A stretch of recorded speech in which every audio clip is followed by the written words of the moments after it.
Hola, buenas noches, ¿cómo están? Espero que estén todos bien. Acá estamos en un nuevo programa de Mesa Nacional del canal Pauta Nacional, acá Oscar Fuentes. Hoy día como un invitado por muchos conocidos, de manera bastante particular hoy día la conexión porque los dos tuvimos una corte de luz viviendo en comunas bastante lejanas, pero tuvimos un corte de luz. Pedro por lo menos le volvió la luz, a mí todavía no me vuelve, así que estoy desde el auto conectado, cargando el celular y con un poco de señal. Los dos vivimos más o menos lejos de la ciudad también, así que es parte de lo que pasa cuando uno vive lejos de los servicios. Así que nada, primero darle una bienvenida a Pedro Kunzman, que es nuestro invitado hoy día en Mesa Nacional. Pedro, ¿cómo estáis? Bien, pues, estimado Oscar, ¿y tú cómo estáis? Yo feliz aquí de poder conversar un ratito con ustedes y entretenerme sanamente, día lunes. Sanamente, día lunes. Gracias por estar acá, Pedro. Aquí estamos bien también, como me ves, una conexión media rústica, pero conexión y al fin y al cabo. Bueno, vamos a hablar a la gente que está en el chat, que ha ido llegando. Hay bastante expectativa acá. Patricia Mella, ¿cómo está? Buenas tardes. Ismael, Unión y Fuerza, el Moto, Ezequiel Vicencio, apunado, pero igual aquí estamos. Cristian Romero, hola a todos. Solo vengo a descargarme Hack Mirosevic, un weón más chanta y oportunista. Gongs, ¿qué pasó con Mirosevic? Se pregunta ahí. Judas, I am evil. Buen día, señores y señores. Yo esperando la musiquita de la BBC. Estamos comenzando ahí, le mandé un saludo. Frost, saludos, ¿cómo está Frost? ¿Cómo le ha ido? Ramón, están maquillando los panelistas, dice. Nativo, muy buenas noches a todos.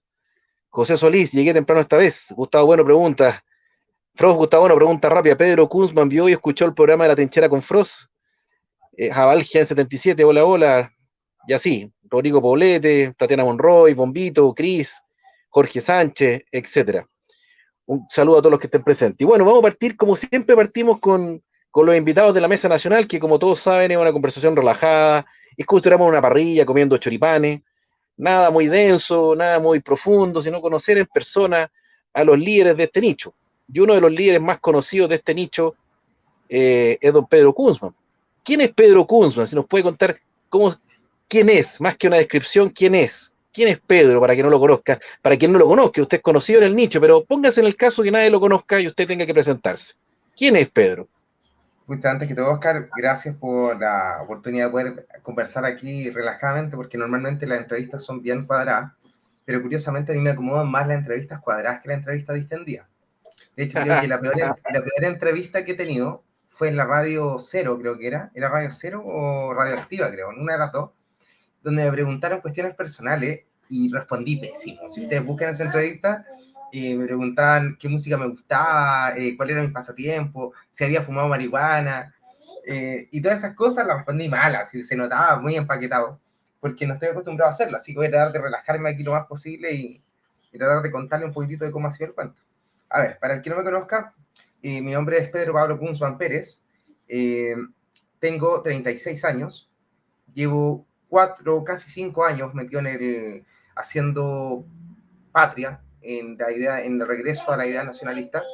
Soy padre de 3 hijos, tengo una mujer maravillosa. ¿Por qué estoy acá? No es porque está aquí, es la vida real, es así. Y hemos llevado adelante, porque sería muy ególatra decir que lo hice yo. Creo que el movimiento nacionalista, puramente nacionalista, el movimiento social patriota, más exitoso de los últimos años. Creo que ha sido el que tuvo mayor repercusión a lo menos, y creo que de ahí en adelante se marcó un rumbo del nacionalismo y hay una especie de resurgir del nacionalismo. Creo que eso es algo que a mí me pone súper orgulloso.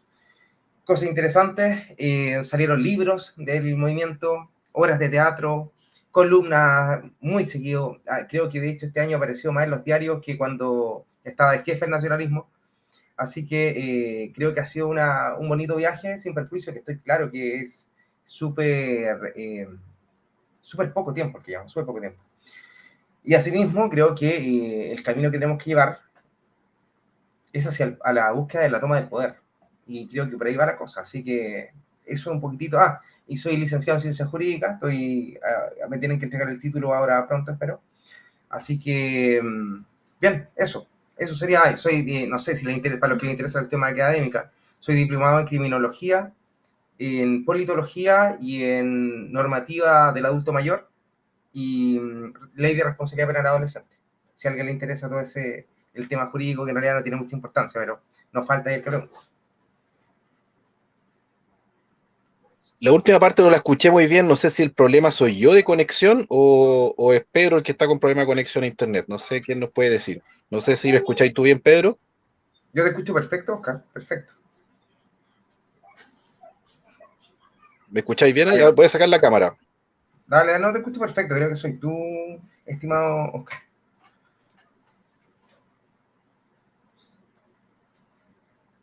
¿Me escucháis? Oscar. Sí, te escucho, te escucho. Ah, ya, entonces el problema soy yo. Dale, dale. Ya, perfecto, el Ahí. problema soy yo. Acabo de sacar la cámara para que me puedan escuchar y da lo mismo la cámara, la imagen, así que vamos a seguir sin cámara para que tenga mejor ancho banda esta cuestión. ¿Ok? Hasta que vuelva la luz, por lo menos, ya. Dale, no hay problema. Perfecto. Oye, Pedro, pero tú adelantaste ahí tu participación política, pero ¿de dónde nace tu participación política? ¿Cómo partió todo? ¿Desde dónde? ¿Dónde estaba ahí? Esto fue pre-18 de octubre, según obviamente toda la historia política del MSP, pero así en términos generales, ¿de dónde nace la intención de meterse en política y en sí mismo tu paso por el MSP o quizá previamente en algún otro movimiento? No sé si podemos contar un poco la historia. Claro, no hay problema. Bueno, ahí me están preguntando si soy Tauro. Sí, soy Tauro, nací el 23 de abril del 86, así que para los que preguntan, mi ascendente no tengo idea y soy tigre en el horóscopo chino, si les interesa ese tema. Dale bien. A ver, esta cuestión parte como una inquietud desde hace rato en realidad. Desde que era muy chico me interesó el tema político, más bien la historia. Y empecé a estudiar historia, a estudiar política, podríamos decir, filosofía. Estoy hablando de cuando tenía unos 14 o 15 años. Todo esto por una afición impuesta por mis abuelos. Mis abuelos tenían la costumbre de obligarme a leer desde los 4 o 5 años, porque fui criado por mis abuelos, por don Reinaldo Kunzman y Miriam Rosales, Edelmira Rosales, que él era ingeniero civil industrial de la Universidad de Chile y prevencionista de riesgo, y mi abuela era una profesora normalista. Y como profesora normalista era muy estricta, muy estricta. Estoy hablando de que la letra con sangre entra. Y eso generó que a los 4 o 5 años empezaran a inculcarme el hábito de la lectura, pero de manera obligatoria. Estoy hablando de que yo volvía al colegio y me obligaban a leer 1 o 2 horas diarias después de haber terminado la jornada escolar. Y eso generó un hábito. Y ese hábito fue en escalada. O sea, yo me acuerdo de haber partido con todos los libros de papelucho. Después pasé a Sherlock Holmes, nunca, a Arthur Conan Doyle, que es mi héroe más grande hasta el día de hoy. Y de ahí en adelante fuimos evolucionando y pasando a historia política, y terminamos en la filosofía, y en la filosofía política, y ya después fue el camino a la universidad y la cosa no paró nunca. Así que más o menos ese es como el bagaje cultural impuesto, porque ni siquiera digo que fue algo natural, impuesto por mis abuelos. Así que por ahí va el cuento. A los 26 años, 25 años más o menos, sí, yo salí de la universidad, estaba en el proceso de titulación, imagínense cuando termino la universidad, recién 10 años después de eso, conocí a mi mujer y al tercer mes de haber estado saliendo con ella, ya quedó embarazada. Y cuando quedó embarazada, obviamente, los planes de dar el examen de grado y otras cosas se tuvieron que posponer por mantener una familia. Mi suegro fue súper especial. Mi suegro me dijo, Pedro, yo voy a sacar a la Naomi de la casa, así tal cual, o sea, yo no conocía a mi mujer, y te arrendé un departamento, pero es solamente para el mes de garantía y el primer mes. Tú ves cómo lo sostienes. Y yo ganaba 215 lucas en mi trabajo en ese momento, me acuerdo perfecto, y el arriendo costaba 300, o sea, o 250, más los gastos comunes. Y fuimos lanzados a la vida, escupidos al ser y estar en el tiempo. Y eso fue el mejor empujón que me podrían haber dado. Cuando veo la ecografía de mi hija, de la Victoria, ahí va el otro hijo por atrás pasando, el hombrecito, buscando la pelela. me doy cuenta que es súper importante, o creo obligatorio, por una cuestión moral, llevar adelante una tratar de mejorar el mundo. Y yo le dije, no, en la primera ecografía, pretendo cambiar a Chile. Y me dice, ¿pero cómo? Yo le digo, bueno, tengo la idea desde hace mucho tiempo. Hubo alguien que apareció en mi vida de manera súper especial, cuando yo tenía unos 14 años, 15 años, que me fui a vivir solo, más o menos como hace 15, 16 años, y me empezó a enseñar cosas. Me acuerdo que este joven que me explicó, este caballero, empezó a mostrar libros. Por ejemplo, la primera vez que yo escuché a Simón de Beauvoir habrá sido el año 2004, 2005. En toda la escuela de Derrida, Lacan, me acuerdo que estábamos caminando por Avenida Macul y me dice, esto es lo que va a pegar en unos años, tienes que saberlo y conocer. Y me empezó a mandar libros, de esto, La metafísica de la guerra, Cabalgar sobre el tigre, él me pasa Julius Ébola, conozco a René Guénon gracias a este personaje. Pasan otros filósofos de por medio, me pasa el primer libro de Heidegger. Ojo, el primer libro que leí yo de Heidegger fue Heidegger y el nazismo. No sé si se acuerdan, es un libro muy bueno. A pesar de estar en contra de la visión de Heidegger, es un libro excelente. Y me empieza a inculcar, yo, de hecho, en ese momento yo tenía 18 años, 19 años, y empieza una especie de entrenamiento intelectual que, de verdad, hasta el día de hoy no entiendo por qué acontece ese entrenamiento.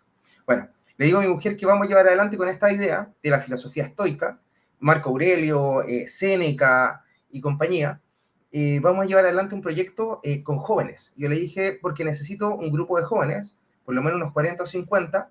Yo además soy cinturón negro en taekwondo, llevo entrenando 8 años de jiu-jitsu, sé boxear porque boxeé durante la universidad en el Club México. Voy a enseñarles artes marciales y les voy a enseñar filosofía al mismo tiempo. Pero necesito formar este grupo. Cuento corto, este grupo se forma al alero de un club social, una tontera, en realidad una cuestión que no tenía ni bien de cabeza, pero estaba ahí, la sede sola, y empieza a formarse. Y empezamos a formar un grupo de gente, y esa es la base del movimiento social patriota, que tiene un comienzo bien traumático, porque el movimiento social patriota nace por un fracaso.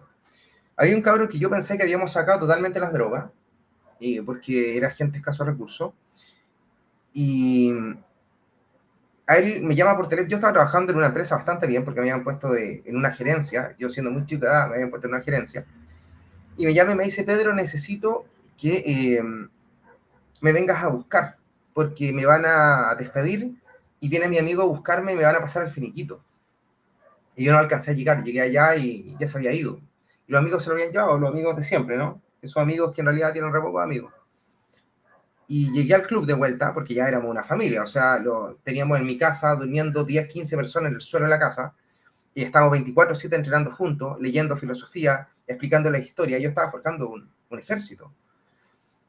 Y les digo, ¿saben qué? Fracasamos, porque tal cabro, tal que va a mí un orgullo, se fue y fracasamos. Entonces estamos perdiendo el tiempo. No sacamos absolutamente nada a conseguir haciendo esto que estamos haciendo. Lo que hay que hacer es transformarlo en un movimiento político. Algo que yo tenía pensado para un plazo muy superior de tiempo. Y se lo explico. ¿Y cómo le vamos a poner este nombre? Y una chica, de hecho la hermana de mi mujer, porque estábamos en un chat, se le ocurre el nombre del MCB. Antes de eso, en todo caso, ahora que haciendo un paréntesis, nos tratamos de unir a otro grupo, porque la verdad nunca tuvimos ninguna intención de transformarnos nosotros como líderes de esta cuestión política. Y nosotros no sabíamos que el nacionalismo, o el soberanismo popular y nacional, o el nacionalismo revolucionario, como tú le quieras poner, estaba tan desarmado. Y nos tratamos de unir a Acción Identitaria. Pero no nos dimos cuenta que Acción Identitaria no tenía trasfondo político. Yo, súper inocente, con muy poca experiencia política, pensé que era un movimiento mucho más organizado y más pulido filosóficamente, políticamente, y fue un balde de agua fría darse cuenta que el que nosotros pensábamos que era quien llevaba la vanguardia en el nacionalismo, no tenía ni idea de lo que estaban haciendo. O sea, eran cabros de muy buenas intenciones. De hecho, creo que Alvarado, por ejemplo, es una buena persona, pero con muy poca idea política, y no los culpo tampoco, porque nadie sabía, porque existe este mito que si tú eres nacionalista, soberanista, te iban a venir a degollarlos del Mossad. O sea, si esa era la conspiración, o la CIA. De hecho, me acuerdo cuando partimos con el movimiento, la primera vez que yo asumo que somos nosotros los que estamos pegando fichas en el MSP, alguien me dice, voy a tener que desconectarte, te voy a bloquear de todas las redes sociales porque yo tengo una familia y a ti te van a matar. Y como te van a matar y eres tan tonto para exponerte, yo no quiero saber más de ti. Una persona que era supuestamente un camarada, que yo iba a luchar hasta la muerte, la trinchera, vamos al Valhalla, no era en realidad así, pues. Cuento corto, para no darle más vuelta al tema, nos extendimos de Acción Identitaria, no duramos nada, o sea, eran así un mes y medio, y comenzamos inmediatamente con el Movimiento Social Patriota, y como a los 2 meses, menos, 3 semanas, ya teníamos un contingente grande de gente, y empezamos a pegar los afiches, y con eso ya se fue una vorágine. O sea, ustedes ya conocen el resto, ya lo vieron en las redes sociales, los que han seguido las noticias lo han visto, y se transformó en el terror del progresismo súper rápidamente, y fue una locura, una locura. Esto yo creo que lo único que lo frenó fue el 18 de octubre, por cuestiones, ni tanto el 18 de octubre como lo fue la pandemia, que dañó al movimiento porque el movimiento era hacer muchas cosas, era mucho de movimiento, y provocó que todos tuvieran que encerrarse. Y eso provocó un distanciamiento, y que ha tenido que el movimiento social patriota rearticularse en toda esta nueva normalidad, como dirían por ahí. Por ahí va el cuento. Oscar, en la penumbra ahí te veo. ¿Me escucháis ahora, no? Sí, te escucho perfecto. Sí, dale nomás, dale, dale, dale. Si yo me caí la conexión pero volví, así que estoy acá atento.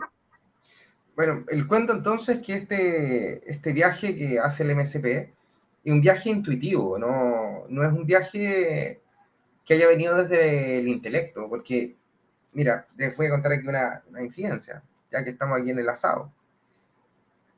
Yo iba con Chori por leer pedagogía, mi mujer estaba en 4º año de pedagogía en el pedagógico, háganse una idea, y le digo, mira, aquí está Edwin Robertson, escritor de La Ciudad de los Césares. Antes del MSP, antes de Acción Identitaria, antes del grupo de jóvenes deportistas, y le dije, señor Robertson, le dije, yo pienso cambiar el país, lo voy a hacer, no es una posibilidad, es un hecho, y voy a revivir el nacionalismo, necesito que me ayude. Y me dijo, niña, yo he escuchado esto tantas veces, mira, toma 3 revistas de La Ciudad de los Césares y quédate tranquilo, porque en realidad está todo perdido, no hay nada que hacer. Y yo le dije, bueno, voy a hacer que usted cambie de opinión, o por lo menos nos respete. Y busqué a otra persona, y busqué al escritor Carlos Videla, y le dije lo mismo, oye, Carlos Videla, mira, ocurre esto, pucha, me dijo, yo estoy publicando unos libros, toma instante, regalo 2, si te interesa, pero no sé si esta cuestión funcione, no lo creo, yo lo he visto tantas veces, hubo gente con tan buenas intenciones, con tanta plata, y nunca ha funcionado. Bueno, Carlos Videla después se comió sus palabras unos meses después, y se unió al movimiento, y creo que fue una de las cuestiones más simbólicas que han habido, de tenerlo de camarada. Para mí Carlos Videla es una persona que me enseñó de nacionalismo, porque si bien yo tenía todos estos conocimientos desordenados, como les comenté antes, él logra que yo los ordene, que tome forma esta idea, y generó algo súper positivo, súper positivo. Sobre todo que el movimiento social patriota tiene las características de que tenía una mística, tenía algo espiritual en este viaje, y algo que yo no había vivido nunca, algo que no había vivido nunca, sentí esa energía, ese arquetipo que estaba tomando forma, y fue hermoso, fue súper lindo, la verdad fue una cuestión increíble. Y creo que el movimiento social patriota es la base de todo el nacionalismo revolucionario en Chile. O sea, yo creo que cualquier cabro joven que en realidad esté decepcionado de la política, que no le guste, y que en realidad quiera ser de nacionalista revolucionario, que no es lo mismo que meterse a hacer soberanismo entre un partido político como lo estoy haciendo ahora, tiene que participar alguna vez del movimiento social patriota, porque es una experiencia de vida súper importante. Es la adrenalina de pegar un afiche, la posibilidad de que haya una pelea en la calle, todas esas cosas te van forjando, te forjan el carácter y te van mostrando de qué eres capaz. Porque es súper fácil eh, creer que uno tiene un espíritu heroico, que vamos a los campos de liceos, camarada, que vamos al Valhalla y compañía, y al final esto se transforma en un grupo de amigos de ir a comer asado. A mí, si soy también sincero en esto, a mí no me interesa tener amigos, no tengo ningún interés en la amistad de nadie. Me interesa tener camaradas y camaradas reales. Porque mi único objetivo en la vida es nuestra victoria. Yo vivo para esto, nada más. Si yo pudiera dejar mi trabajo, porque ustedes saben, aquí Oscar me conoce bien, yo vivo trabajando, pero si yo pudiera enfocarme solo en esto, yo haría este sería mi sueño. Este es mi único objetivo de vida, cambiar el país completo, porque creo que tenemos un destino histórico que cumplir, y ese destino histórico está en nuestras manos, y creo que el único que puede hacer ese cambio es el soberanismo popular y nacional, nadie más. Así que por ahí va. Creo que este es el viaje que todo joven realmente rebelde debe hacer. Oye, Pedro, no sé si me escucháis bien. Te escucho perfecto. Ya, yo estoy, bueno, para todos los efectos estoy sin cámara porque estoy sin luz y estoy con internet muy malo, entonces por eso mejor saco la cámara para que prevalezca el audio. Sí, claro. Y así puedo escuchar de manera fluida también a Pedro cuando está hablando. Eh, bueno, en esta historia que tú, de esta forja de lo que es el MSP, ustedes fueron avanzando, tú cuando obviamente estabas liderando esto, aparece también la figura como Gaspar Rivas, aparecen otras personas también dentro de la historial, tú hablaste de Carlos Videla, que después se termina uniendo al MSP. Llega esta etapa pre-18 de octubre, cuando ustedes de alguna manera tuvieron una participación bastante importante en televisión, también con el llamado a la marcha de la inmigración. ¿Cómo fue esa etapa pre-18 de octubre? Porque de alguna manera el 18 de octubre marca un antes y un después en la política chilena, pero ustedes estaban de alguna manera en boga en esos meses previos, en julio, agosto. Fue 2 meses ¿Cómo antes. fue esa etapa pre-18 de octubre? Mira, es bien curioso porque nosotros veníamos vaticinando un estallido social desde hace 8 meses antes o más, un año antes. Están los videos, el que quiera verlo en el canal del MSP, porque sabíamos que solía algo, que había una posibilidad de esto, porque este poder neoliberal, globalista, genera mucho descontento y de forma los países no haya presión y en algún momento estallan por algún lado. Y lo veníamos diciendo hace rato. Y el tema migratorio era una de todas las posibilidades y todas las aristas. ¿Sí? De hecho, si usted, creo que tú mismo lo viste en alguna parte en tu canal, cuando que parte del estallido social es parte del descontento migratorio. Y sí, efectivamente en esa época tuvimos mucha prensa, mucha pantalla. Créanme, chicos, que fue horrible, horrible. A mí no me gusta mucho la exposición pública, aunque no lo crean, no soy una persona muy asidua a las redes sociales, a pesar de que tengo que tenerlas, conversar con usted en el Instagram. Pero no soy muy bueno para estas cuestiones, porque no soy demasiado comunicativo. Creo que soy elocuente, pero poco comunicativo. Eh, Fue fuerte, o sea, teníamos a Claudia Navarro, que para el que no sepa es familiar mío en este momento. Lleva, no sé si puedo decirlo, pero directamente va pronto a formar parte de mi familia sacramentadamente por la ley. Eh, y resulta que este fue un golpe tremendo, porque había mucho ofrecimiento de muchas partes.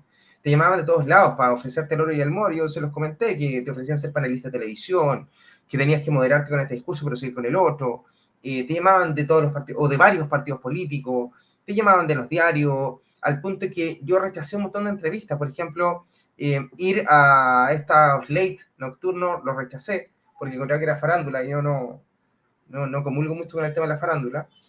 Incluso en su momento un productor de televisión me ofreció puntualmente hacerme famoso, que yo fuera un ícono de la televisión, que podía vivir de esto para siempre, porque tenía las capacidades para hacerlo y no sé otra cuestión más, pero no era el objetivo.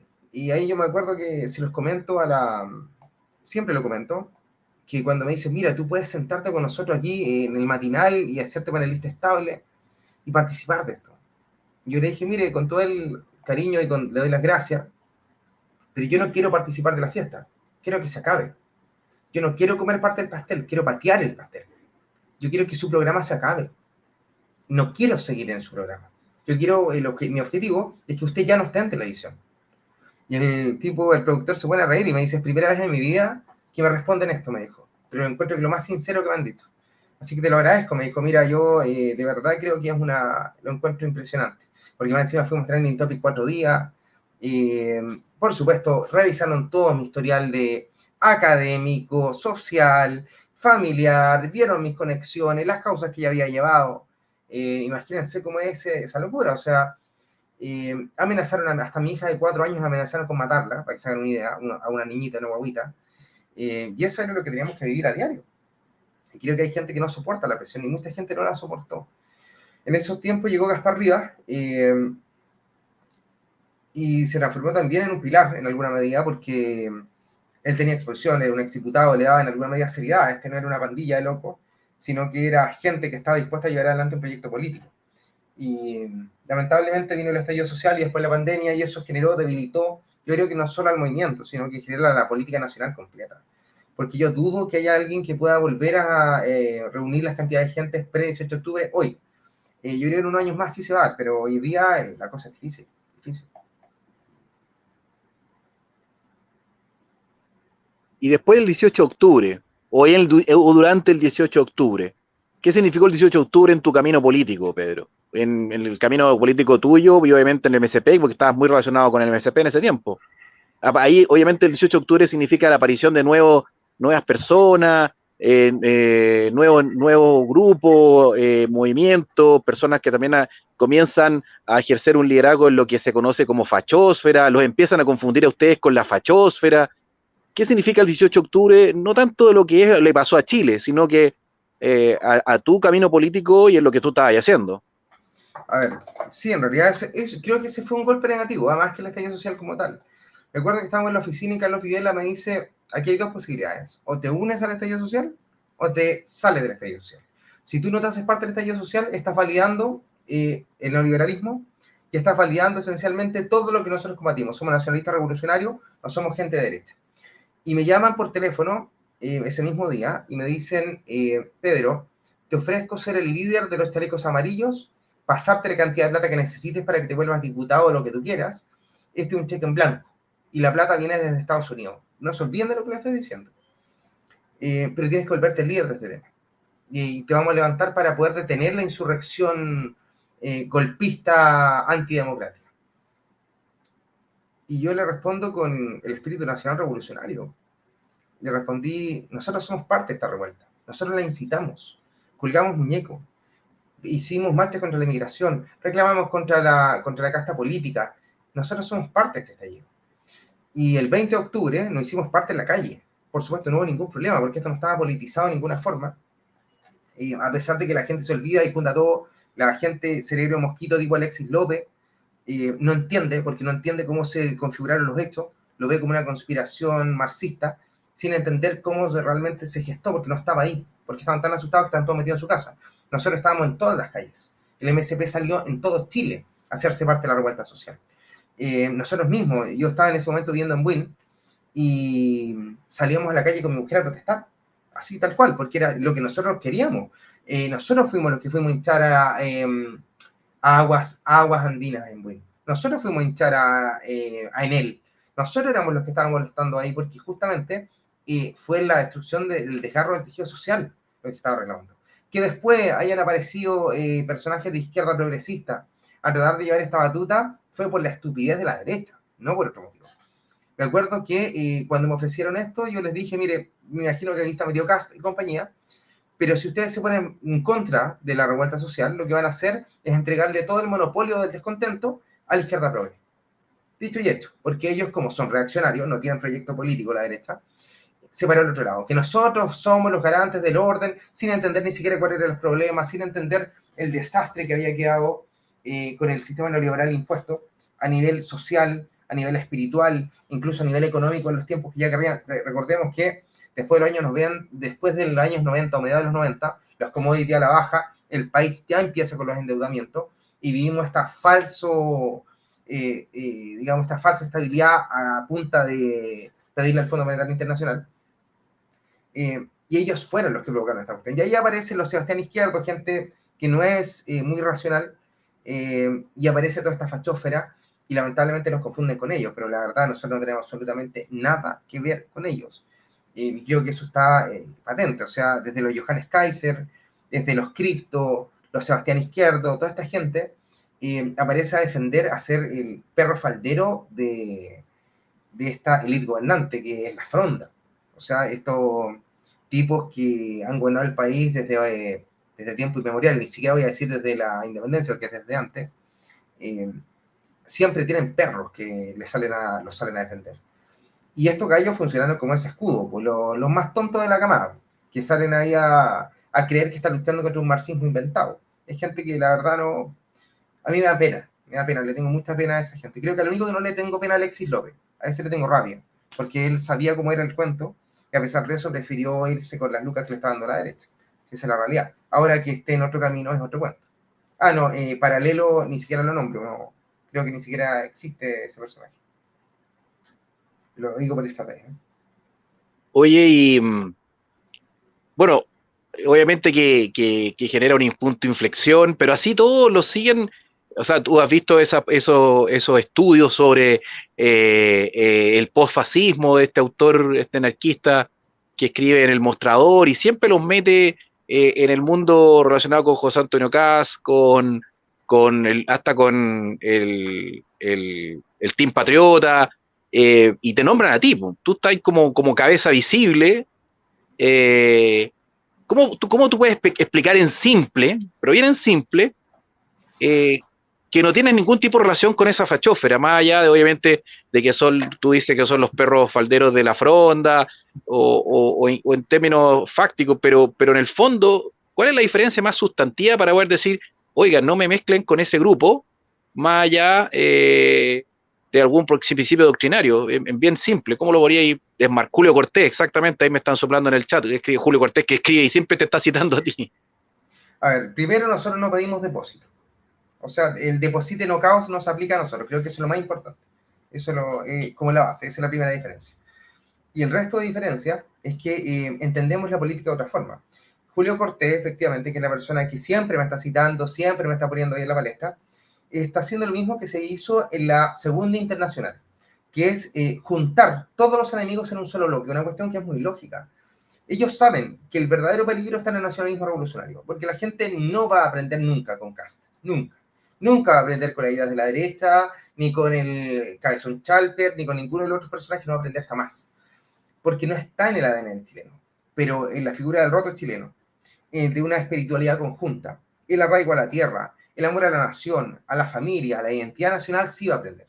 Y saben que aquí hay un peligro latente. Por ende, el señor Julio Cortés, que no es ningún tonto, sabe que tiene que mezclarnos, porque si no nos pone, no nos mezcla, está el peligro de diferenciarnos. Y si nos diferencia, se forma la tercera posición.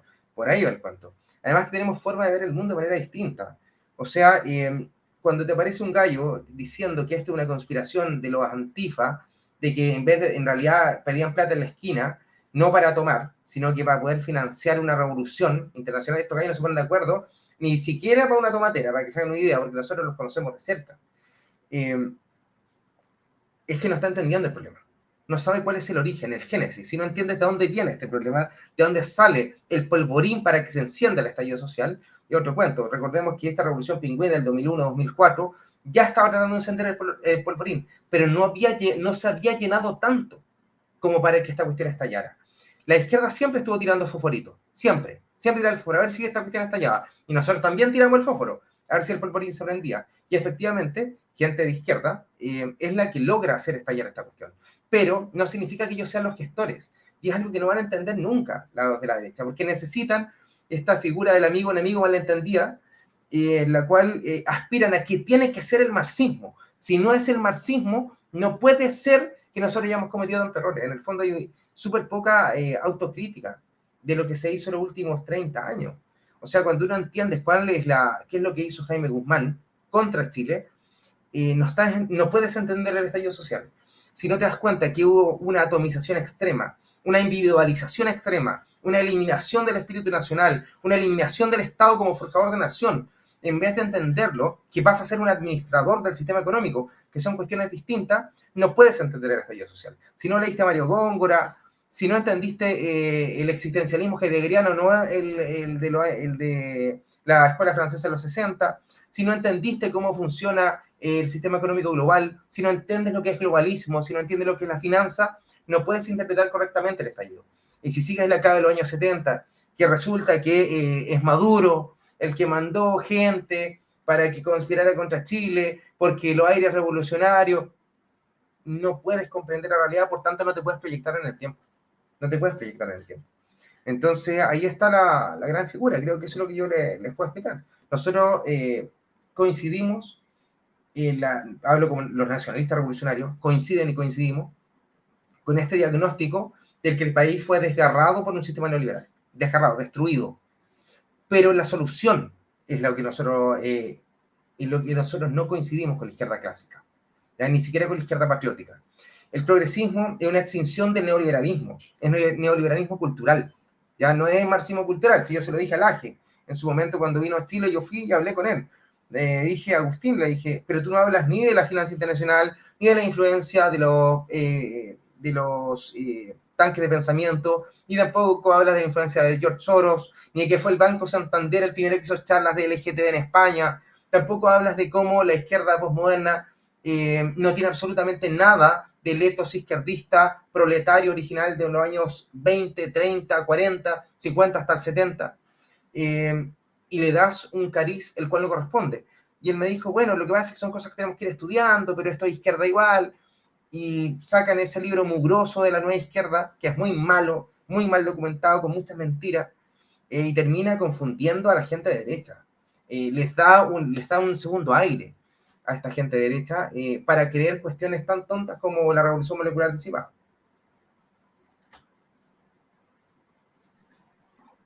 ¿Me escucháis? Sí, te escucho. Pedro, ¿me escucháis? Sí, te escucho, te escucho. Perfecto. Ya. Primero, antes de seguir con la pregunta, hay un personaje en el chat que se llama Chileno Conservador que le voy a pedir que se tranquilice, porque no es la idea de que este espacio, de este canal que yo represento, se transforme en una plataforma para que usted ande insultando a los invitados, a mis invitados. Así que le pido por favor que se modere, porque si no se va a ir baneado. El que avisa no engaña, entonces yo le estoy avisando que por favor se modere, porque si usted puede tener una diferencia, no hay ningún problema. Y la puede contrarrestar en el chat, pero andar insultando y ahueonando a la gente, siendo que usted es un anónimo, le pido por favor que se controle su impulso y sus pasiones, ya que si usted es tan conservador, me imagino que entiende lo que son las pasiones. Entonces le pido prudencia, templanza, las virtudes cardinales. ¿Me explico? Tú no acabas de sacar la madre, así que se va para afuera. Chao, que la vaya muy bien. Tranquilo, si es Ya. Sebastián Izquierdo, no te preocupes, si es la No, nueva pero lo mismo, reacción. pero hay que, lo que sí hay que marcar el punto porque para que se entienda que los pelotudos no pueden estar en este tipo de mesa nacional, que es una conversación tranquila, con todo tipo de invitados y con el mayor respeto posible. Así que para que se entienda, se fue baneado el pobre diablo ese y seguimos. Pedro, No, pero ¿cómo, Oscar, pero eh, ¿cómo te marcó la pandemia? Porque avanzando en esta situación, vino la pandemia. Y la pandemia obviamente que generó poca posibilidad de hacer actividades, generó un camino más virtual, costó organizar cosas como ustedes eran bien activistas en la calle. ¿Qué significó la pandemia políticamente hablando en la historia de Pedro? a ver, bueno, antes que todo voy a hacer un acápite cortito respecto a la gente que insulta. Da lo mismo, da lo mismo. De hecho, es bueno porque genera que el chat se mueva y eso, el algoritmo para YouTube está muy bien. Así que no pierde cuidado. Y ya, la verdad, los insultos, de hecho, me da mucha risa que ellos crean que Pérez es un insulto. Es una tontera, me da mucha risa eso. O sea, de hecho, es entender muy poco de nacionalismo, de patria, de identidad nacional, ni de cómo nos movemos, mucho más cuando alguien se hace llamar conservador, ni siquiera creo que no entiende lo que es conservadurismo. Pero bueno, porque confunde conservadurismo con tradición, pero bueno, otro tema. Respecto al tema de la pandemia, sí, efectivamente, a mí personalmente, yo me golpeó mucho, mucho, porque como tú bien sabes, los que me siguen en redes sociales, eh, soy una persona súper activa. Me gusta ir a boxear, ir a luchar, subir el cerro, hacer cursos de no sé qué, que ir a disparar, que da lo mismo. Pero era muy difícil para mí estar en la casa, muy difícil. Yo creo que a muchos del MSP les pasó lo mismo. Más encima yo vivo lejos, ni siquiera es que pueda salir a la calle a hacer actividad yo solo escondido. Y fue un estrés gigantesco. De hecho, hay parte de esta cuestión de hacer el canal de YouTube, para el cual soy pésimo, por cierto, en YouTube, porque ni siquiera me interesa hacer los programas. Creo que es más fácil incluso cuando estoy en el programa de alguien más, porque me da lata encender la cámara, me da lata preparar la cuestión, porque como muchos saben, yo soy súper obsesivo. Y como soy obsesivo, me gusta que haya una pauta, un orden lógico de la cuestión, un desarrollo de la idea, tengo que estudiar, y es súper complicado. Así que para mí fue muy fuerte. Más encima gané kilos, que por lo recién he bajado, por no poder entrenar. Así que fue, pero no, horrible. Creo que el periodo de la pandemia es uno de los más difíciles de mi vida, sin perjuicio, que me di cuenta que a mi mujer la amo tan profundamente que puedo estar 24/7 con ella y no tengo ningún problema. Pero fue súper difícil, Oscar, súper difícil. En esa etapa también hubo acercamientos, como preguntan acá, con respecto a Chile Digno. Hubo posibilidad de formar un partido en formación, estaba gente también relacionada con Centro Unido. con soberanistas, movimientos soberanistas, etcétera. Cuéntanos un poco, si es que obviamente dentro de lo que se pueda contar, por supuesto, ¿qué pasó ahí? ¿Por qué se truncó? A ver, ¿Fue una mala jugada? ¿Fue también falta de experiencia? ¿Son errores que sirven para el futuro? ¿Cómo lo tomáis? ¿Cómo fue? a ver, nosotros no iniciamos esa instancia, no hicimos parte. Estaba partiendo por ahí, no éramos como los gestores de la cuestión. Era Chile Digno y otros movimientos, y nosotros nos sumamos a esa idea de formar un partido instrumental para poder llevar adelante cierta idea. Y resulta que, ojo, esto fue en periodo prepandémico, era en un intermedio, ahí como antes de que la pandemia estuviera en su cuestión más álgida. Y resulta que por una cuestión que yo hasta el día de hoy no comprendo, se rechaza el ingreso a la formación de partido porque uno de los dirigentes del otro partido estaba inscrito en comunes. Esta persona siempre nos dijo que era una mentira, que nunca se hizo parte, incluso reclamó en el CERVEL de que no tenía afiliación política y nunca la tuvo. Lo curioso es que el partido también le emitió un certificado en el cual él no tenía afiliación política, pero para el CERVEL sí lo tenía. Entonces no nos permitió seguir porque era parte de los socios fundadores. Fue la verdad algo bien, bien extraño. Pero en el intertanto podríamos haber subsanado la situación, pero no lo hicimos. Porque partió Chile Digno, una cuestión que a mí de primera me parecía, no sé, cuestión de cada uno, que era el tema de la pandemia. Que yo le dije, mira, sabéis que en realidad está bien, sigo con el tema de la pandemia, puede ser verdad, puede ser mentira lo que estáis alegando, porque yo no soy experto en el dióxido de cloro, no sé. Nosotros vamos a seguir con la idea del soberanismo popular y nacional, recuperación de los recursos naturales, bla, bla, bla. La cuestión es que esto se abrió demasiado esta cuestión. El tema de la pandemia fue a más, al punto de transformarse en una cuestión casi de conspiración reptiliana, y no pudimos seguir trabajando juntos. ¿Por qué? Porque ya era un acoso constante de parte del líder de Chile Digno, pidiéndonos que habláramos de la pandemia, y para nosotros no era un tema, estábamos haciendo la revista Última Trinchera, estábamos escribiendo textos, estábamos desarrollando videos, estábamos muy metidos con el tema de la editorial del libro de Ignacio Carrera Pinto, pueden ver la página, porque estaban apareciendo en el libro de Marcelo Gullo, y eso generó que no se pudiese avanzar con esta cuestión. Entonces nos separamos por una cuestión de que eran caminos muy distintos y no había cómo conjugarlo. Por ahí va el cuento. Así que eso fue, en realidad no fue muy traumático ni mucho menos, ni fue tan difícil hacer la pega, sin perjuicio que algunos se dejaron las patas en la calle, y nosotros pusimos la mayor cantidad de gente en esa agrupación, porque nos habían dicho, no, si nosotros vamos a poner 100 personas, y al final las 100 personas las pusimos nosotros más o menos, las primeras iniciales. Así que eso fue, la verdad no es mucho lo que te puedo decir de ahí. Bueno, tú mencionaste también a la editorial Ignacio Carrera Pinto, que también parte antes de la pandemia, se comienza a expandir también virtualmente, todo en este tema de pandemia me refiero. ¿Cuál es la relación de ustedes, tuya, personal, MSP, con la editorial? Muchas veces la gente lo relaciona muy cercanamente. ¿Cuál es la relación? ¿Cuál es no sé si, obviamente, si tú tienes alguna participación formal en la Ya se le cayó a Oscar, pero... con A ver, con el Oscar. MSP. ¿Me Ahí escucháis? volviste. Sí, volviste. Bueno, eso, la relación precisamente tuya con la editorial, que ha sido un importante pilar para también este resurgimiento de este espacio. La verdad para mí la editorial es un tesoro que hay que cuidar. Les soy súper sincero. Y ha sido súper difícil. Traer a Lande Benoit, hablar con Dugin, yo he estado ahí tras bambalinas siempre. Pero mi trabajo no es formal con ellos. Ellos tienen su propio nicho, lo hacen excelentemente y creo que no merecen más. Yo lo único que puedo hacer es tratar de difundir los libros y ayudar, pero ellos lo hacen excelentemente. Sobre todo el trabajo de Erwin y Carlos es gigantesco, gigante y es espléndido. Así que, chicos, el que quiera pasar por ahí, por favor, llévense un par de libros porque ahí está el filete del filete. Todo lo bueno que se puede utilizar en Chile está seleccionado y está ahí.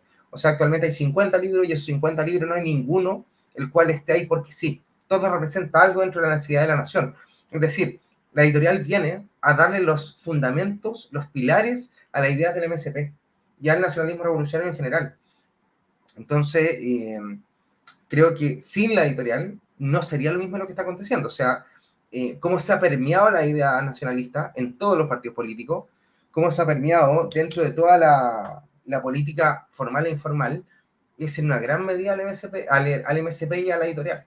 O sea, cuando te aparece un gallo, no sé, que no tiene idea de nacionalismo y te habla del globalismo, o aparece un caballero de la micro que le empieza a explicar de George Soros a otro caballero, o que estos progresistas son globalistas, porque a mí me ha pasado ahí estar hablando con gente que uno creyera que no tiene idea de política, y han ingresado al torrente del vocabulario nacional. Esa idea es maravilloso.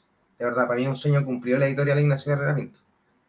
Es una cuestión que en algún momento se soñó y solo personas que están muy dispuestas a llevar adelante este proyecto han podido cristalizarlo. De verdad, eso es lo que yo les puedo decir. Y cuando me piden ayuda para algo, yo lo hago. O sea, si hay que escribir un texto, una entrada, un blog o lo que sea, lo voy a hacer siempre. Oye, Pedro, bueno, y avanzando en esta etapa de pandemia, ya terminando la pandemia, vino las elecciones presidenciales, parlamentarias, vino la elección de segunda vuelta, Kast-Boric, vino también una elección parlamentaria donde aparece el Partido de la Gente, aparece también la figura de Gaspar Rivas, ya no como, ya como un diputado electo, que también pasó por, y siempre lo mencionan, que fue parte del movimiento social patriota. ¿Qué cambio significa políticamente hablando en esta historia política de Pedro esa elección, ese surgimiento de una alternativa en el PDG, la figura de Gaspar Rivas, y también otras alternativas que fueron surgiendo, y también obviamente que se vio, y ustedes hicieron un aviso, hicieron un live, donde tú dejabas la dirección del MSP, que también tiene que ver con esa época de cambio político. ¿Qué pasó en ese cambio político a nivel nacional que repercute en decisiones estratégicas del MSP, pero también en la vida de Pedro, en la vida política de Pedro? Escucha, el MSP tiene el espíritu nacional revolucionario, pero el espíritu nacional revolucionario, el espíritu ideológicamente puro del nacionalismo, le cuesta mucho hacer política, porque es natural que así sea. De hecho, yo en algún momento lo hablé contigo, y es que para meterse en política tú tienes que ensuciarte, tienes que estar hasta el barro, la mugre, hacer pacto con gente que no quiere hacer pacto, y el MSP nunca va a estar dispuesto a hacerlo, nunca, porque por eso no puede entrar en política. Creo que es muy difícil que en política formal, me refiero.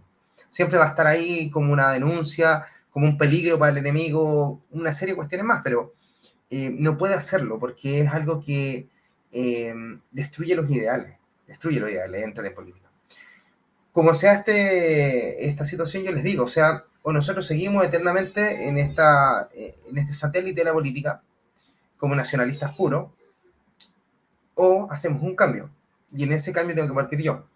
Yo me tengo que ir del MSP, porque de partida del MSP no puede ser Pedro, no puedo ser yo, porque tiene que tener vida propia, tiene que sobrevivir a mí, que es lo más difícil de todos los movimientos nacionalistas, porque tienden a ser muy caudillistas. Y como son caudillistas, desaparece el jefe, el líder, y se acabó, y eso no podía ser. Y había gente preparada, por ejemplo, Francisco Tudela creo que está más que preparado para poder llevar adelante un proyecto político como el del MSP, o un proyecto parapolítico, si quieren.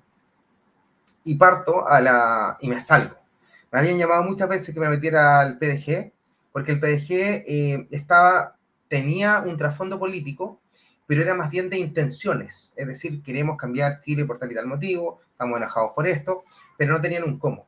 Y en alguna medida nosotros pensábamos que podíamos influir en ese cómo, y creo que no les puedo dar los detalles por una cuestión práctica, pero creo que sí se ha hecho, sí esa influencia se ha ido notando, sobre todo que ahí ya estaba Gaspar. Con Gaspar siempre tuvimos la mejor relación. De hecho, creo que era mejor la relación cuando estábamos fuera del PDG que estando adentro, pero bueno, es otra historia. Que ni siquiera vale la pena ventilar por aquí porque creo que daña ciertas situaciones. Entonces, este viaje al mundo político era como una catábasis, o sea, bajar a los infiernos para después salir desde ahí, ¿no? Entonces, en eso estamos, en estar en política formal. De hecho, ahora formamos parte de los círculos comunales del PDG, ajeno a todas las peleas que se han dado, ajeno a los problemas que hay en la Cámara. Muchos de nosotros estamos dentro del PDG y no es un grupo menor. Y probablemente pueda tener una influencia mucho mayor de la que la misma gente del PDG crea.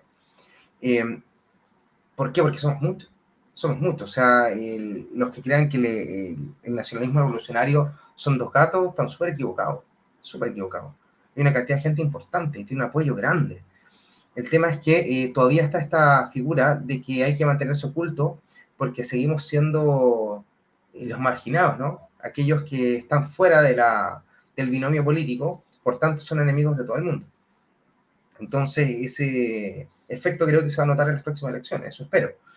de que se note de que la influencia del nacionalismo en general o del soberanismo está apareciendo en el PDG. Y si no es dentro del PDG va a aparecer en otros lados. Pero es algo que es prácticamente inevitable. Cuando tú tienes un enemigo tan claro como es el globalismo, económico, cultural, social, financiero, necesariamente tiene que haber una respuesta. Y esa respuesta tiene que ser el soberanismo. No hay otra posibilidad. Y es algo de lo cual nunca se dan cuenta los políticos en el momento exacto. Recordemos que antes los liberales y los conservadores peleaban entre ellos. Aquí peleaban, siempre fue la lucha en Chile, para los que no lo recuerden, de liberales contra conservadores. Y no vieron correr por los palos el marxismo. Nunca lo vieron correr.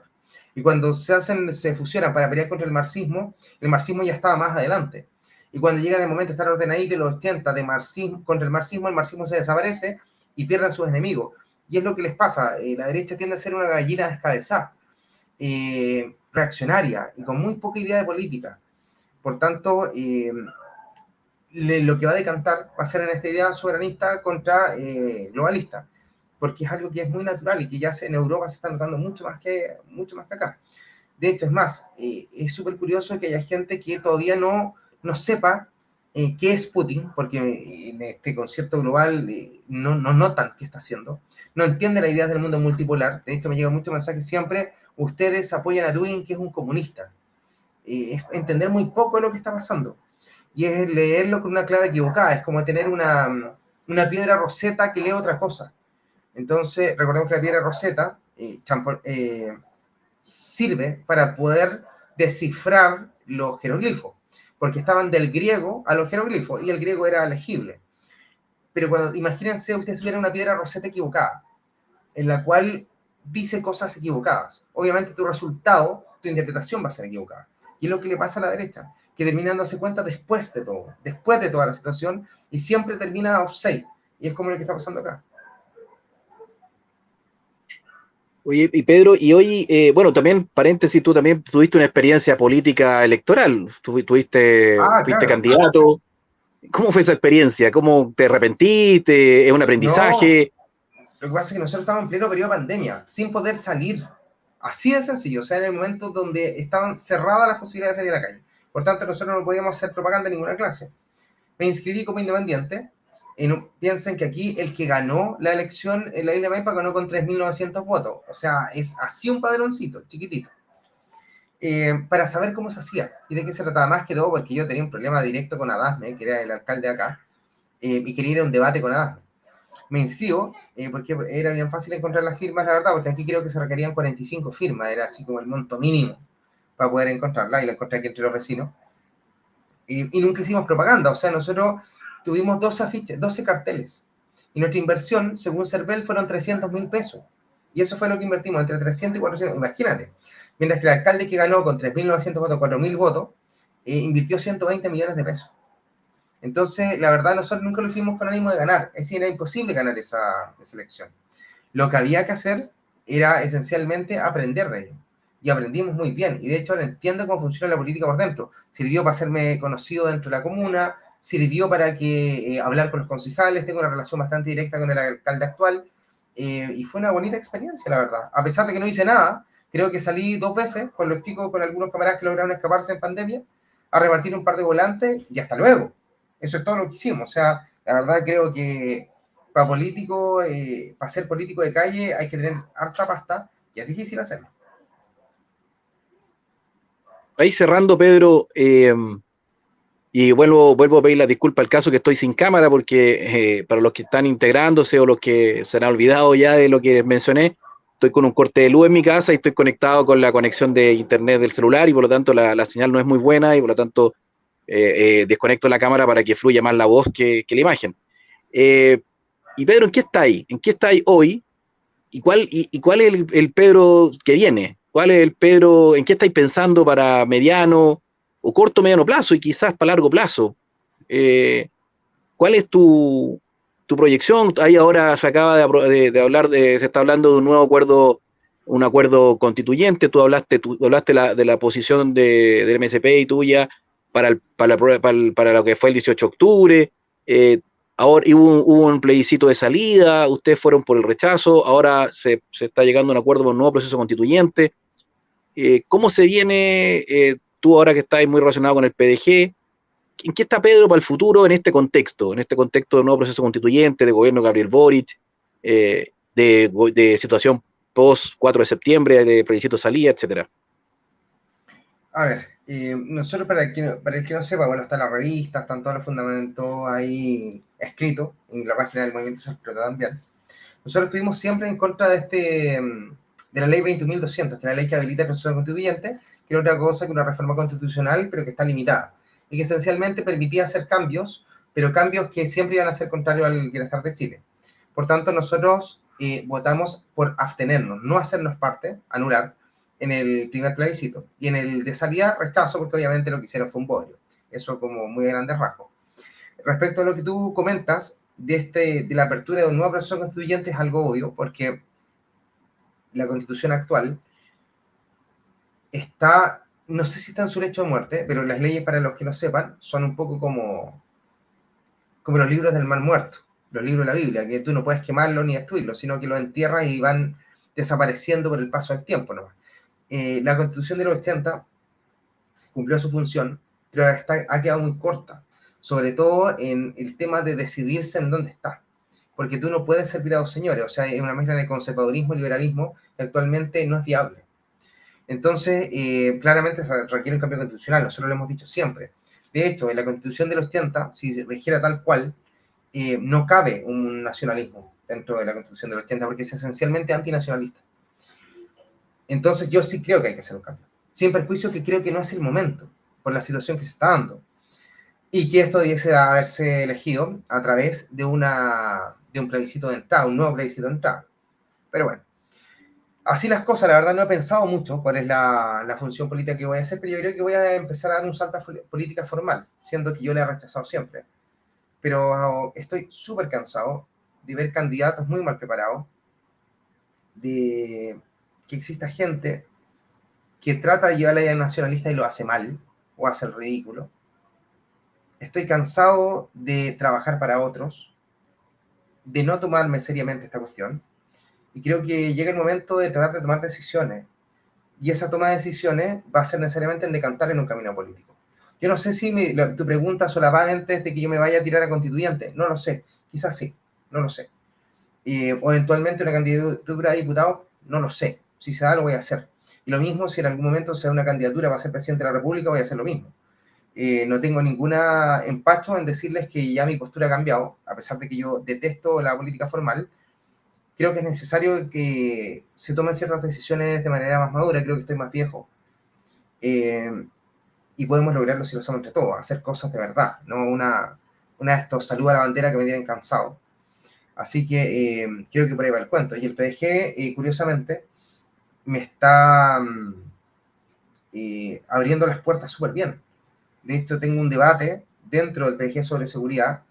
Estoy nombrado de la jefatura del Círculo Comunal de Isla de Maipo. Probablemente sea asesor de un par de campañas en el futuro. Ya me están preguntando por hartas cuestiones de a nivel ideológico. Entonces, la verdad, yo estoy súper contento cómo se van dando las cosas dentro del PDG. Porque en el PDG hay buena gente. Y el PDG no es Franco Parisi, no es los Fat Boys, no son los diputados. El PDG es gente de a pie que quiere hacer cosas.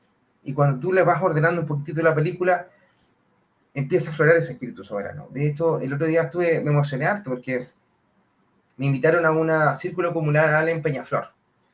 Y el candidato a alcalde, que ya se está preparando, porque un cabro súper bueno para poder ser candidato a alcalde, quiere basar su candidatura en cuestiones que son muy nuestras, y sin que yo le haya dicho, sin que le haya influido yo directamente, tiene ese espíritu soberanista.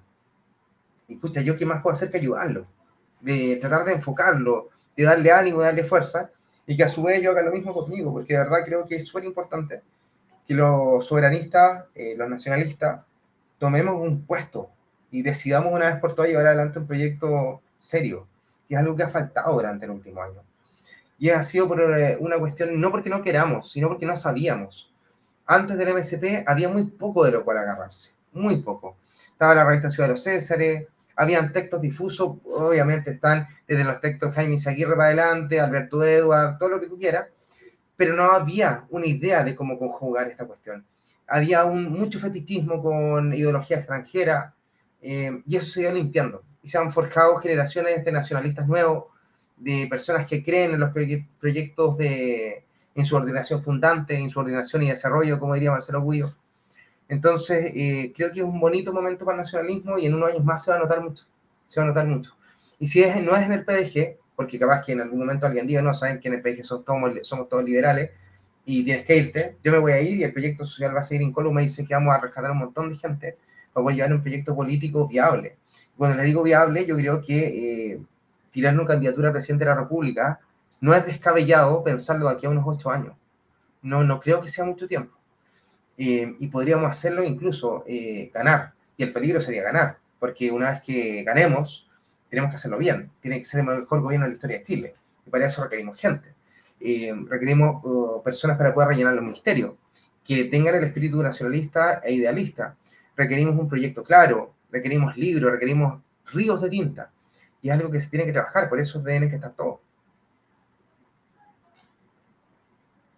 Te pasaste, Pedro. Yo, bueno, te repito las disculpas del caso, no he estado con la cara visible acá en esta programación, está mi nombre ahí también. Me he caído un par de veces, ya he salido jugando, conduciendo el programa y manteniendo la respuesta, que en realidad lo más importante es que la gente te escuche. Lo que estoy haciendo ya acá es un moderador, unas preguntas para que irían causando esta conversación que, insisto, se ha dado como una conversación en una parrilla. Espero que me Oye, esté Oscar, escuchando bien, la verdad. sí, Ah, sí, te escucho perfecto. Que quería hacer una capi, que se me olvidó algo. Respecto al tema dale. al tema del PDG. El PDG no tiene ideología política, no la tiene. Y ese ha sido uno de los motivos por los cuales haya pasado tantas zozobra este último tiempo. Hay un intento de buscar algo, y en ese intento van a errar y van a chuntarle también. Pero la verdad yo no sería tan duro, porque de primera yo igual entré y cuando veía esto, unos posteos medio liberales, medio libertarios incluso, me daba cuenta que era gente que tenía buenas intenciones. De hecho, muchos de los personajes que se creen libertarios dentro del PDG en realidad son antiprogresistas. No es más que eso. Y no hay que ser tan duro. Y en política no hay que ser tan duro. Yo soy duro con los que se merecen ser pesados. Con los pseudopatriotas, con los traidores como Alexis López, una persona que entendiendo todo lo que le estoy diciendo, sabiendo mucho mejor que yo las cosas, eh, decidió, cuál es fialtes, cuál Judas, cambiar de bando. Esa gente sí merece ser dura, pero la gente que está en un proceso de aprendizaje requiere más apadrinamiento, guía, que castigo. Y creo que eso es una cuestión que se está dando dentro del PDG.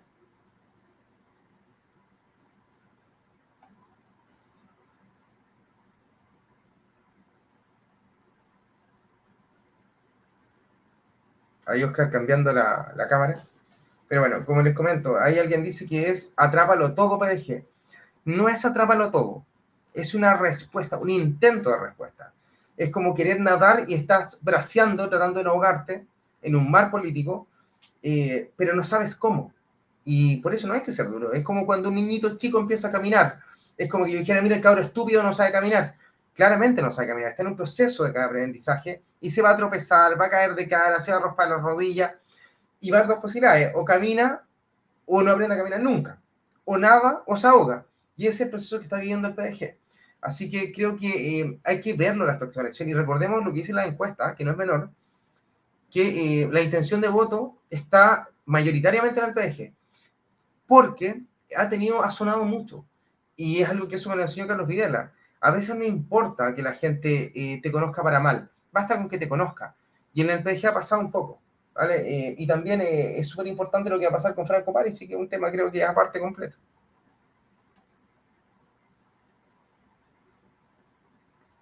¿Oscar?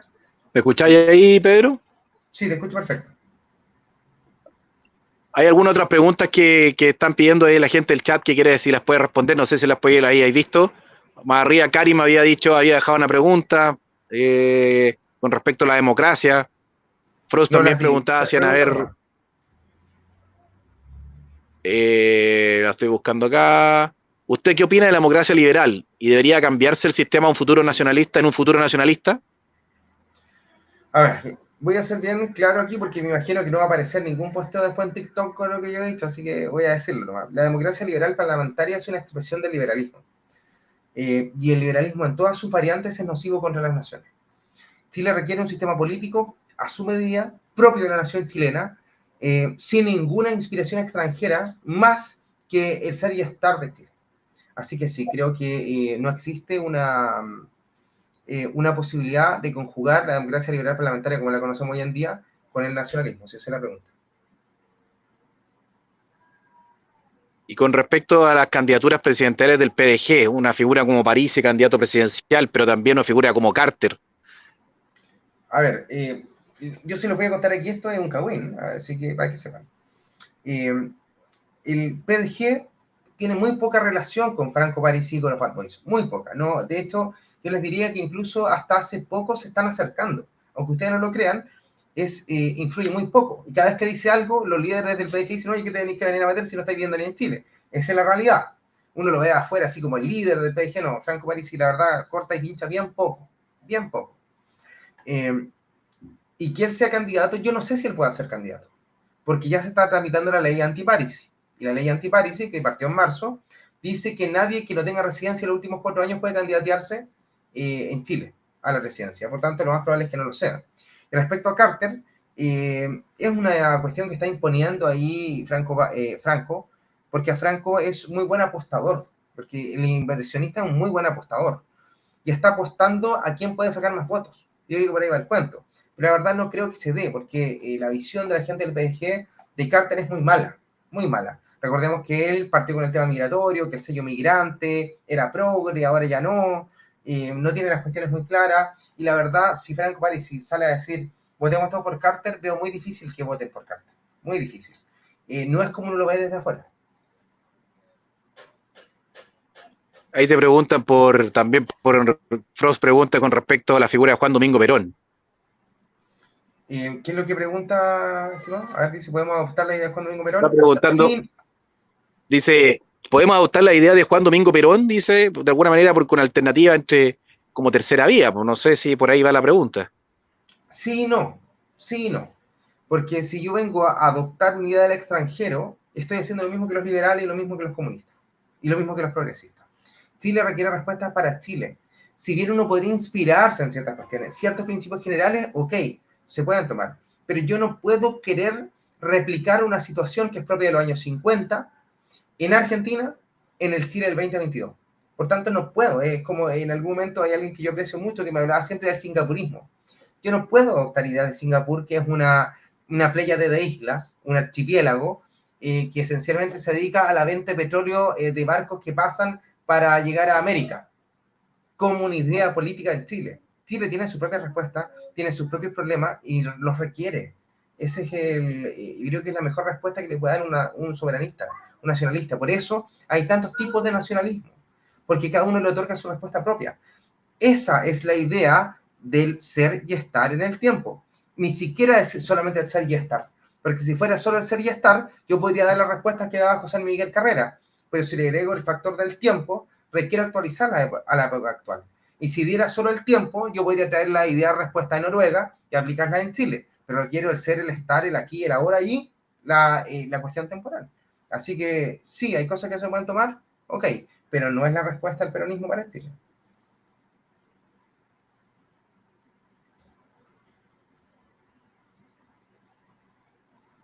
A Oscar ahí se cortó de nuevo. Voy a responder yo mismo ya que estoy haciendo el programa ahí.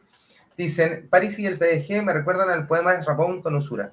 Es un lindo poema y grafica muy bien lo que es la figura de la tercera posición, porque justamente cuál es el espíritu de las cosas que estamos haciendo. Cuando yo entiendo cuál es el espíritu del arte, el espíritu de una obra, de Piero della Francesca, puedo entender cuál es el objetivo y la trascendencia de ese arte. Y pasa lo mismo en Chile. La política también es un arte. Y como arte también tengo que entender cuáles son sus objetivos. Si yo no entiendo cuáles son los objetivos de la nación chilena, hacia dónde camina la nación chilena, no puedo llevar adelante ningún proyecto. Y sí, hay un poco de esa figura de usura, de esa imitación del logo de Wall Street. Y es algo que nosotros tenemos que desechar. Porque a lo que nosotros tenemos que aspirar nuestros ideales, son aquellos que nosotros queremos imponernos, autoimponernos, no aquellos que vienen desde afuera, mucho menos esas cuestiones propias de Hollywood y el progresismo internacional.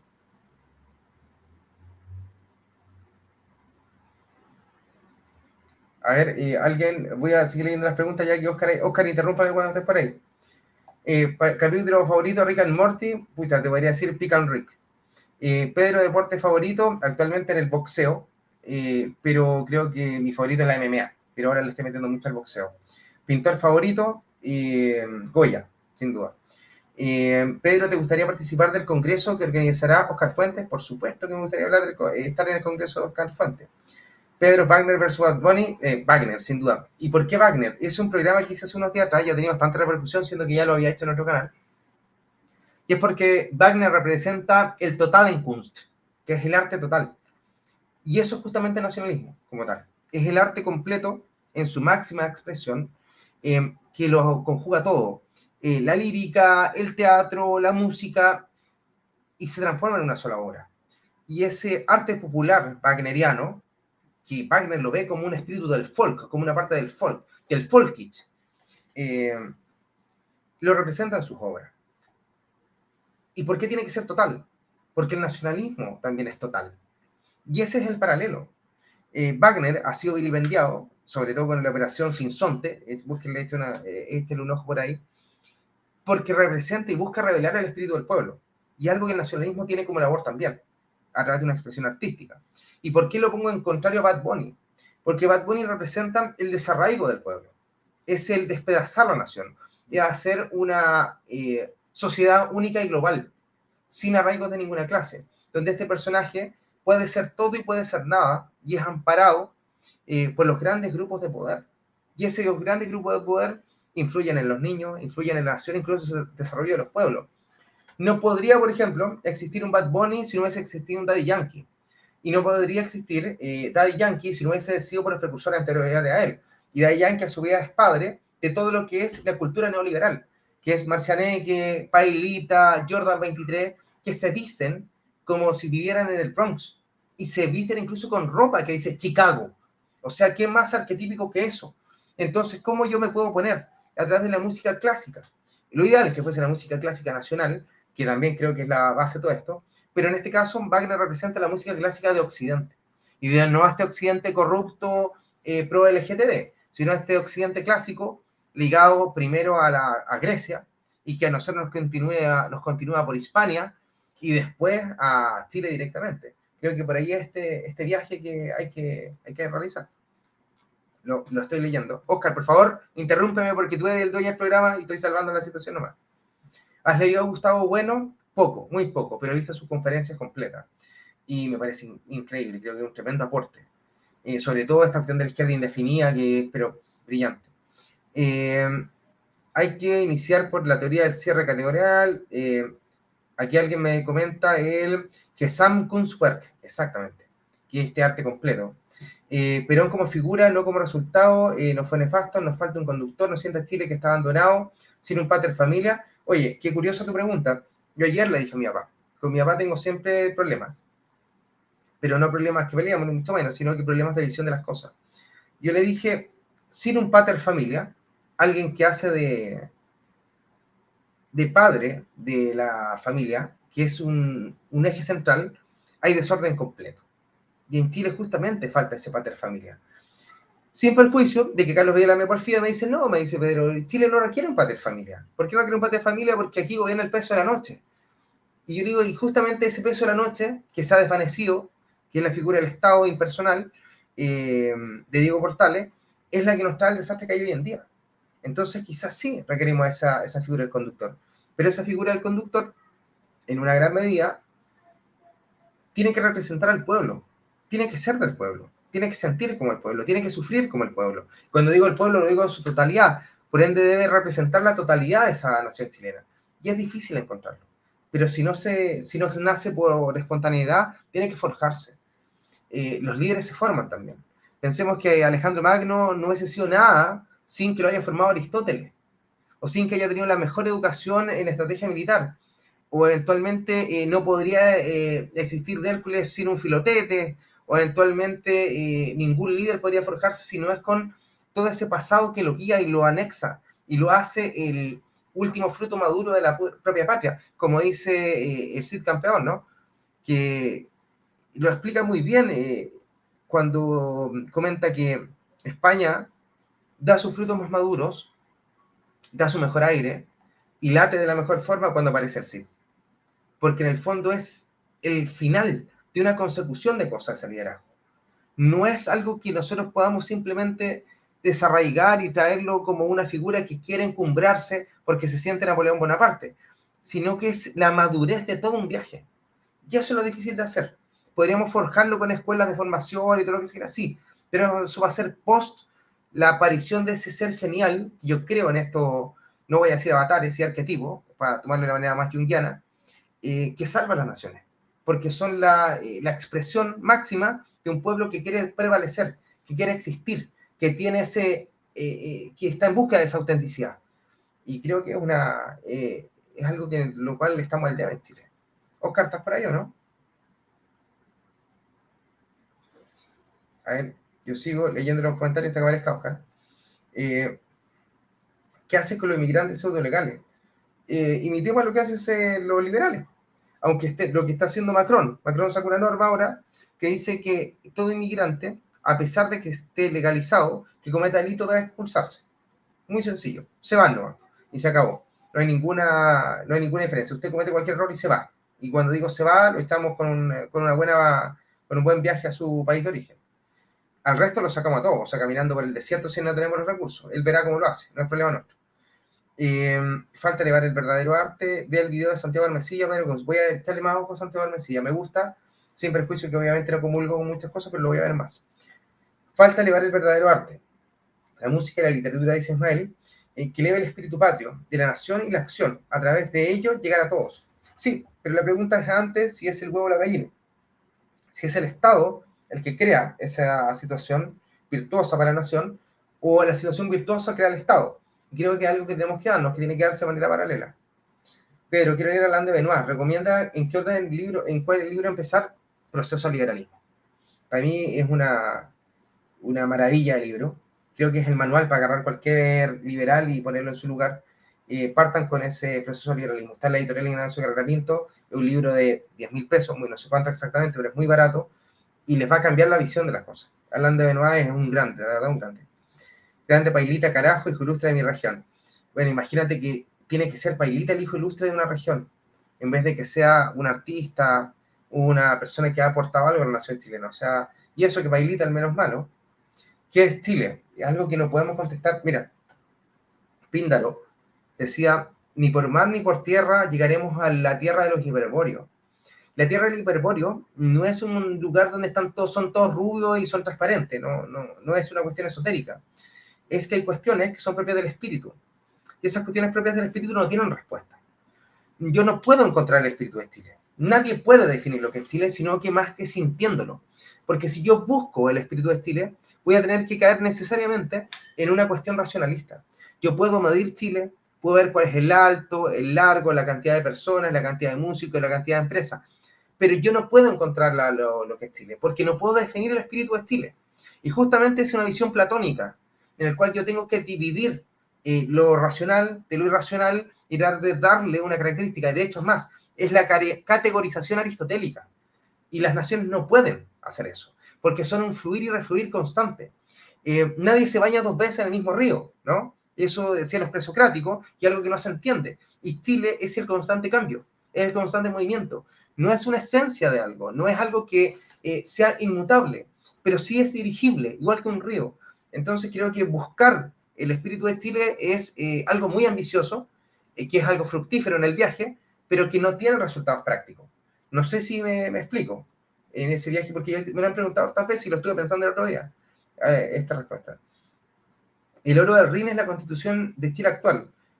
Si lo estás diciendo por la tetralogía wagneriana, efectivamente, el oro del Rin es esta ambición desmedida de Odín, porque recordemos que Odín en la tetralogía es un ser ambicioso, ojo que la mitología nórdica también, que es egoísta y que quiere rescatar a toda costa este oro que no es propio y transforma todo en un desastre. Y la constitución de los 80 es el oro del ring porque representa en alguna medida las máximas ambiciones de alguien. Que en este caso es el ladrillo, es Jaime Guzmán, son los Chicago Boys, los Chicago gremialistas después, que tratan de darle forma a una cuestión que es pura ambición. Es el Aurora Ring. No me robe la pregunta Ramón, yo soy más del corte Chichigang, Pedro, que es Chile, ahí estoy tratando de contestarle. Singapur, hoy estoy súper arriba en las preguntas. Pero ¿alguna opinión de los diputados del PDG, Giovanni Humada y Roberto Arroyo? ¿Son políticos soberanistas? Creo que están en un proceso de descubrimiento. Porque yo no creo que Arroyo sea un soberanista, no lo creo. Pero sí tiene instinto soberanista y ese es el primer paso a transformarse en soberanista. Y creo que tiene muy buenos asesores para poder darse cuenta. Lo mismo Giovanni Humada. Creo que es una buena persona. Y y ser buena persona es el primer paso a esta cuestión. Porque la ambición está súper reñida con el nacionalismo. Desarraigo y amor por lo material está muy reñida este espíritu nacional y yo creo que no lo tienen. Sin perjuicio que tampoco creo que estén listos para canonizarse, pero sí creo que van por buen camino. No te puedo decir que son nacionalistas como tal. Película favorita, John Wick. John Wick es mi primera favorita, así de palomitera, John Wick. Y película un poco más profunda, no lo sé, creo que hay varias, así que no me podría cantar por una sola. ¿Qué dice? Oscar lo pilló el Mossad. Claro, la CIA, el Mossad lo tiene ahí tomado al pobre Oscar. Pues el libro, vamos viendo. Estoy leyendo los comentarios, chiquillos, así que si quieren ahí hablar no hay problema. ¿Qué es Occidente? Análisis de Santiago Almacilla desde el materialismo político. Lo voy a ver, Frost. Hazme acordar después y yo lo voy a ver. Tanto tropero penca y sáquese de a ese tipo. Me imagino que es trapero, ¿no? Del trap. La verdad, creo que el trap es una degradación total de la existencia humana y tiende hacia lo más bajo. De hecho, hay estudios súper interesantes respecto a dónde repercute el ritmo en la música. Si tú escuchas, por ejemplo, una obra clásica, te das cuenta que la música suena en la cabeza, resuena en la cabeza, en la parte alta del cuerpo. Pero cuando escuchas reggaetón, trap, repercute en las cuestiones más básicas y entiéndase las partes más bajas del cuerpo. Por ende, te lleva a los instintos más bajos, a los más básicos y no a los más elevados. Y creo que esta cuestión es una... No quiero irme al punto de la conspiración, pero sí una forma de control de masa. Una forma de control de masa. Ya lo entendía Sun Tzu en el arte de la guerra, dice las liras tienden a la paz, mientras que los tambores a la guerra. Y en este caso los ritmos del reggaetón y el trap también son en alguna medida que te llevan a las cuestiones más básicas de tu ser, que no puedes desarrollar nada bueno desde el trap.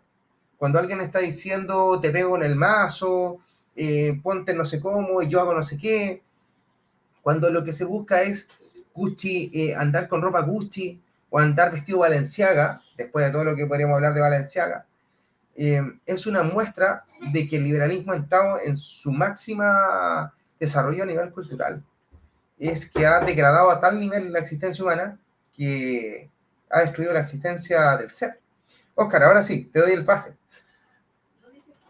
Dice que no tiene conexión, que No, sí, tengo re mala conexión, se me cae a mucho, entonces estaba esperando, te estaba mandando mensaje para que tú cerraras ahí, porque ¿ya? Yo no tenía cómo contrarrestar o cerrar ni nada, porque estoy con muy mala conexión. Voy a poner mi cámara 5 segundos, aquí estoy apenas, pero nada, te agradezco el tiempo, te agradezco la dedicación, te agradezco el rellenar, porque sé que tomaste la pauta ahí para poder rellenar, porque yo estaba muy mal de conexión. Te agradezco el tiempo, te agradezco la disposición. No sé si me escucháis bien, no sé si me estoy escuchando en realidad. Te escucho, no, si te escucho, Oscar, dale nomás. Y nada, pues, o sea, yo creo que pudimos conocer a otra faceta de Pedro. Ahí vi varias preguntas que estuviste respondiendo, que fui escuchando, se me cortaba, volvía. No me abducieron, no me llevó la gente del Mossad ni nada por el estilo, estoy acá. Tampoco me volqué, como algunos le decían por ahí. Pero nada, pues yo creo que ha sido una tremenda conversación, Pedro. Espero que tenía algunas preocupaciones y te iba a preguntar cosas muy, muy personales. Espero que no haya sido así. Y era un caminar por la historia de Pedro, en realidad. No, Oscar, yo feliz de poder conversar aquí contigo y poder hablar de estas cuestiones que son un poco más distendidas, la verdad. Creo que le hace bien al espíritu y le hace bien al nacionalismo. De hecho, tratar de humanizar un poco. Recordemos que Ébola siempre pensó que los liderazgos tenían que ser lejanos. Y yo creo lo contrario, creo que los liderazgos tienen que ser cercanos. sin perjuicio que yo no me siento un líder dentro del nacionalismo, sí un difusor de información, pero no un líder.